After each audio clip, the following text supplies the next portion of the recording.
Olá, alunos, tudo bem? Hoje nós vamos dar continuidade à nossa aula de governos populistas.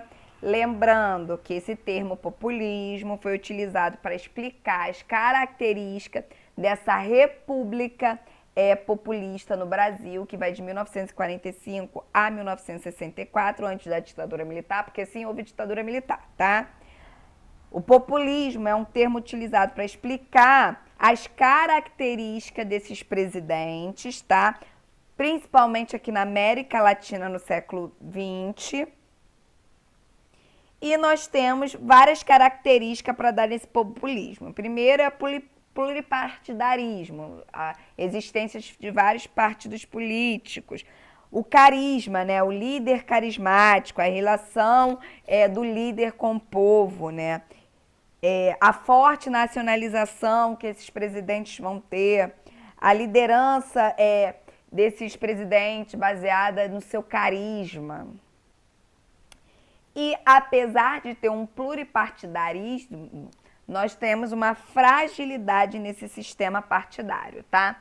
Hoje nós vamos falar desse mocinho que está aí na nossa frente, que é o governo de Juscelino Kubitschek, que vai de 1956 a 1961, tá? Primeiro, nós falamos que Getúlio Vargas, ele construiu vários jingles para falar dele, da campanha dele, do carisma dele. Juscelino Kubitschek também. E tem um jinglezinho aí, que é um dos principais jingles dele, da campanha dele, que fala: gigante pela própria natureza, há 400 anos a dormir.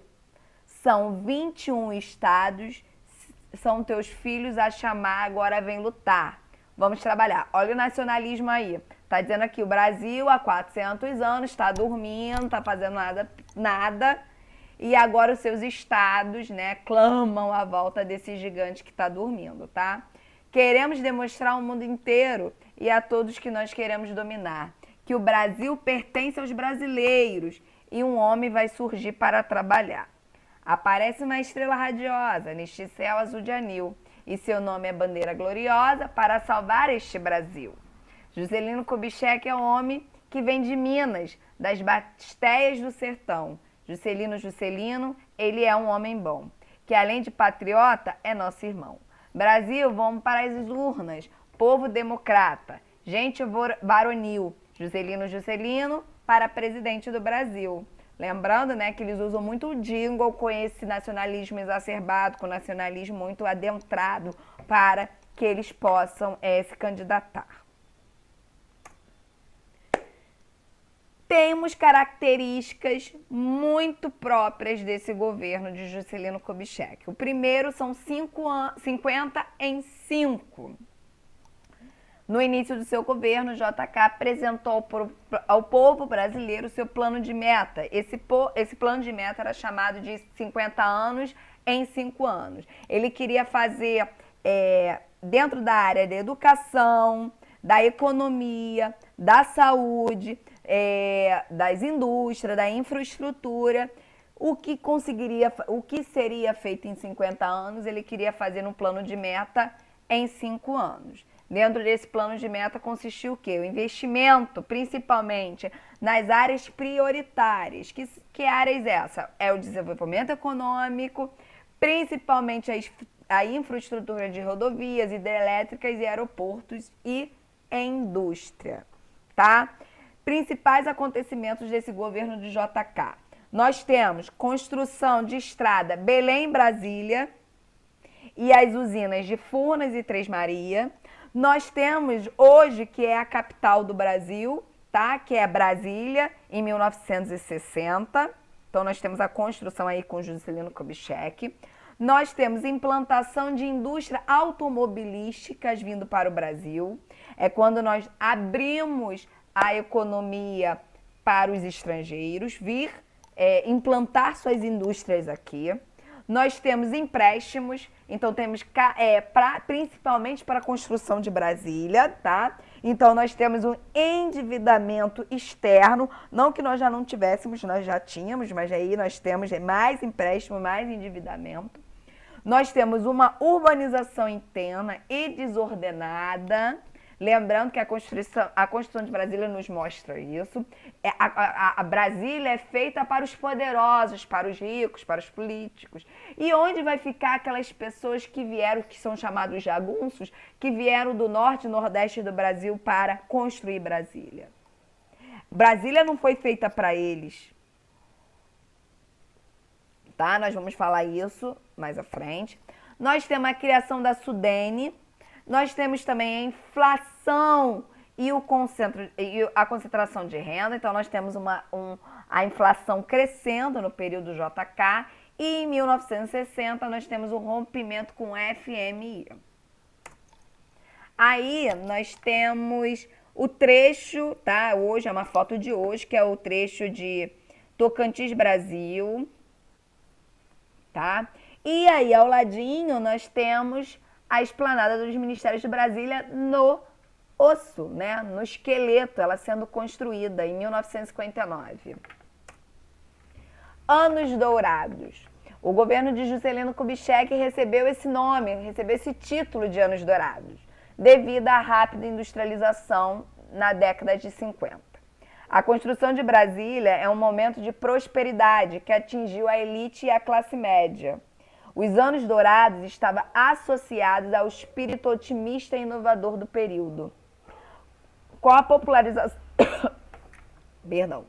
Com a popularização dos meios de comunicação, como rádio, televisão e vários artistas se destacando.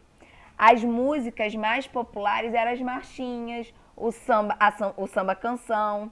Surge um movimento musical que é chamado Bossa Nova. O cinema e o teatro também participam desse processo. O Brasil conquista a sua primeira Copa do Mundo em 1958 na Suécia. Aí nós temos João Gilberto, tá? Que é um desses cantores dos anos dourados. E aí embaixo nós temos aí a Copa do Brasil de 1958, tá? Quando o Brasil ganha, conquista a sua primeira Copa. Eu odeio futebol, então por mim isso não tem nada a ver.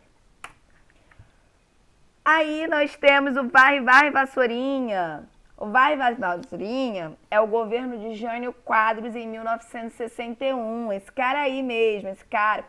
Ele, principalmente, olha o que ele fazia. Ele, para ser um líder carismático, para ele chegar mais próximo da população, ele colocava um sanduíche de mortadela no bolso e deixava caspas no seu paletó, para dizer que ele é igual a você, que ele come mortadela, que ele tem caspas. Aí nós temos o jingle. Não seria diferente, né? Jânio Quadros também vai ter o seu jingle, que é Varre, Varre, Vassourinha, Varre, Varre a bandalheira, que o povo já está cansado de sofrer dessa maneira. Jânio Quadros é a esperança desse povo abandonado. Jânio Quadros é a certeza de um Brasil moralizado. Alerta, meu irmão, vassoura contemporâneo, vamos vencer com Jânio. Gente, lembrando que o Brasil, nos anos dourados, ele teve um crescimento industrial muito grande. Porém, a inflação, os mais pobres foram abandonados. Então, Jânio Quadros vem para quê? Para falar aí, fora que a construção de Brasília, ela é coberta de corrupção. Então, ele vem para disputar a vaga de presidente, então ele vai colocar o que é isso no teu jingle? Fora corrupção, contra a corrupção, vamos varrer a banda podre da política para fora e tudo isso. Mas só que o governo de Jânio Quadros é um breve governo, ele não fica muito tempo no poder. Sua gestão durou apenas 7 meses e foi muito contraditória. Adotou uma política econômica e externa que desagradou profundamente os políticos que a apoiavam. Na área da economia, foi um conservador, seguindo as medidas do FMI, que é o Fundo Monetário Internacional, que tinha sido encerrado lá no governo de Juscelino Kubitschek. Congelou salários, restringiu créditos e desvalorizou a moeda nacional. O cruzeiro, na época nós não éramos real, nós tínhamos o cruzeiro em 100%. Porém, não conseguiu acabar com a inflação. Tomou algumas medidas bem polêmicas. Condecorou com ordem do Cruzeiro do Sul o ministro cubano Ernesto Che Guevara. Prestem atenção, é um período onde nós temos o quê? A Guerra Fria. 2 blocos econômicos aí, disputa ideologicamente territórios. Nós temos o capitalismo com os Estados Unidos e nós também temos o socialismo com a União Soviética. Lembrando que onde que o Brasil conseguiu empréstimos principalmente para a construção de Brasília? Com os Estados Unidos. Quais eram as indústrias que estavam vindo para o Brasil? Era indústria dos Estados Unidos. Então, quando Jânio Quadros vai lá e condecorou, com muita honra, a Ordem do Cruzeiro pro Sul, para o ministro cubano Ernesto Che Guevara, que era um ministro cubano de Cuba. Cuba é totalmente viés contrário, ela tem um viés aí socialista, um viés totalmente contrário da ideologia norte-americana.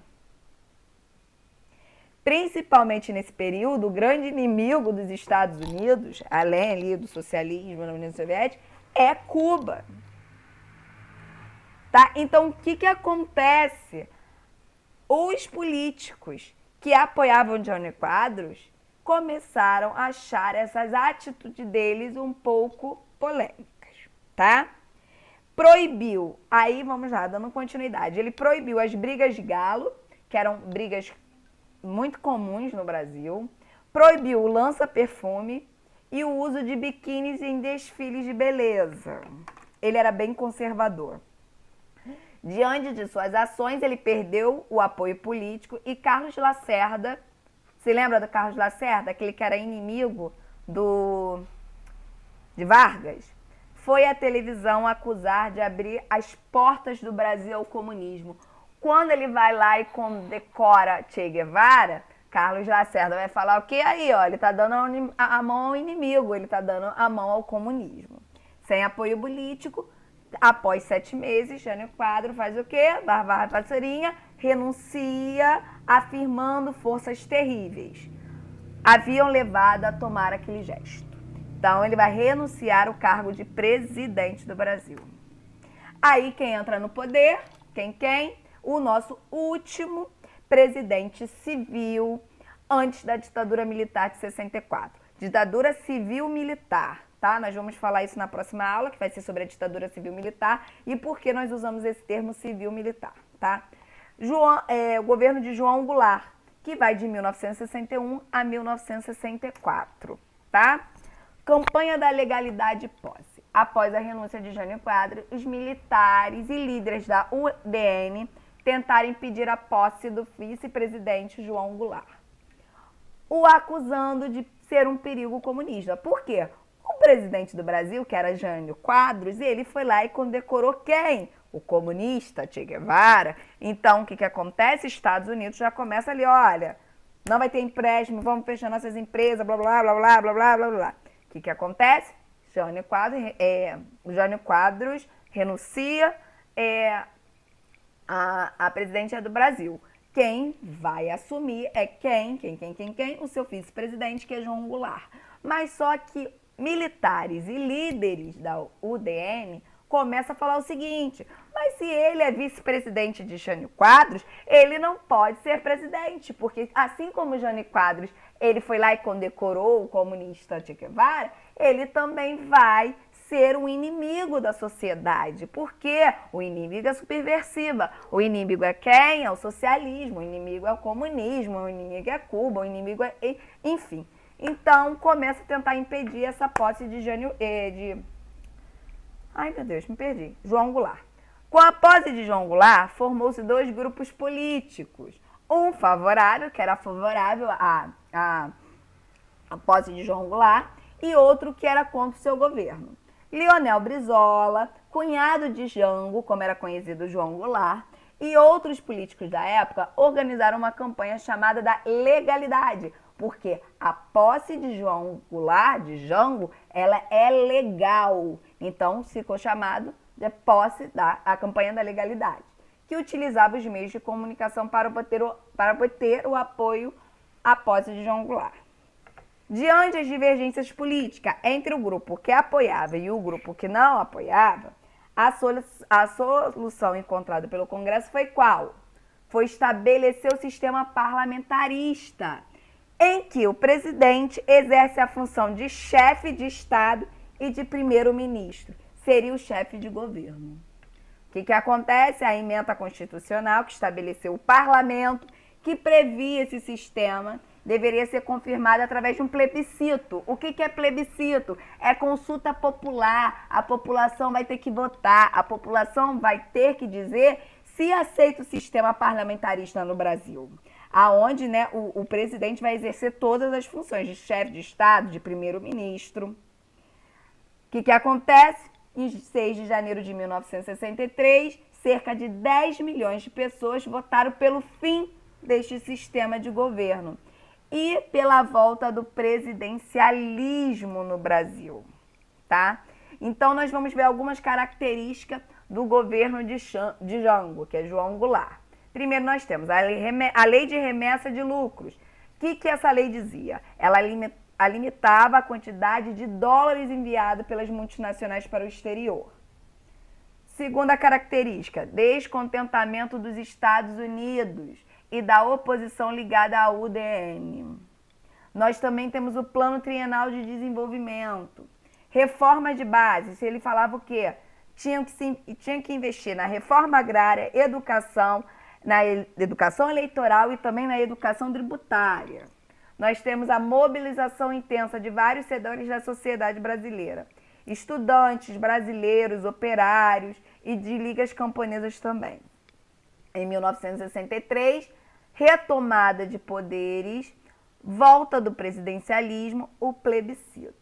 Jango assina o quê? O comício da Central, o comício dos 100 mil, a ata que vai instituir a reforma agrária. Todo mundo sabe que é a reforma agrária, que eu já expliquei o que é a reforma agrária, eu explico a reforma agrária acho que desde do 6º ano. Desde que eu começo a dar aula para vocês, eu explico o que é a reforma agrária, porque a gente tem essa ideia de reforma agrária desde a antiguidade.